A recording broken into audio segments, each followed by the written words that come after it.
organization in Florida is exploiting him and other parents. This stems from those collection jars that you might see at local restaurants and stores, the pictures with missing kids on them. Consumer investigator Chris Kimura is stepping in to tell us more. Chris. Yeah, Raj and Janelle, this is a story about spare change that adds up to 7 figures.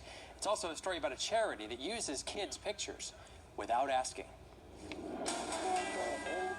He didn't choose this, and that's the sad part.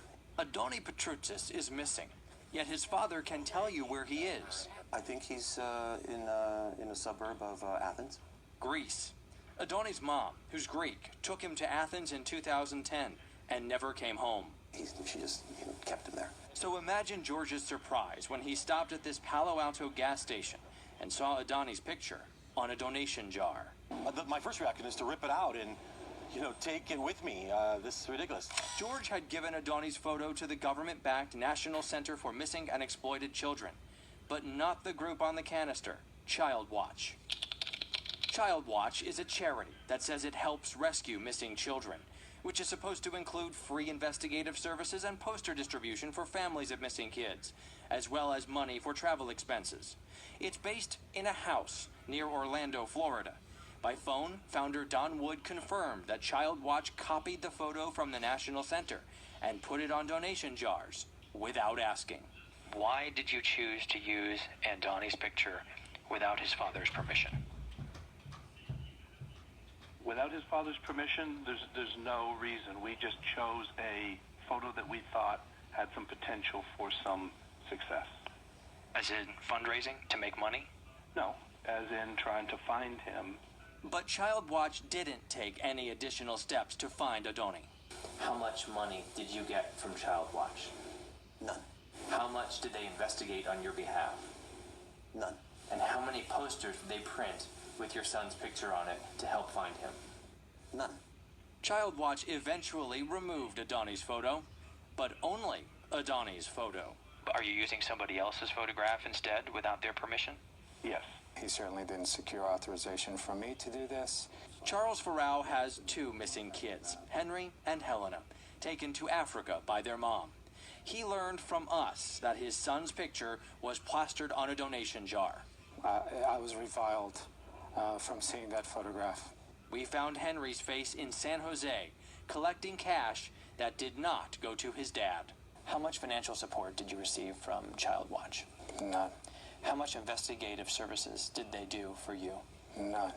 And how many posters did they print for you? None. Robert Lowry runs the official Missing Kids database. He says Child Watch might not be breaking the law, but it is clearly violating National Center policy. Its photos are for raising awareness, like this, not raising money, like this. Never for fundraising purposes. It would be wrong of us to do that. Any other use of that we find questionable. But that's exactly what's happening. Child Watch is actually a web of charities called Crisis Relief Network. Tax filings show contributions of $3.8 million the past 5 years. There are a lot of problems with the Crisis Relief Network. Daniel Borokoff heads Charity Watch, which scrutinizes nonprofits. He's concerned that Crisis Relief runs 5 charities from a home with just 4 people, 3 of whom are in Don Wood's family.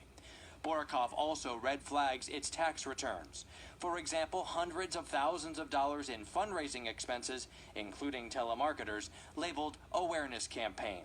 Borokoff can't decipher where donations actually go. So I would strongly advise donors to not contribute to Crisis Relief Network.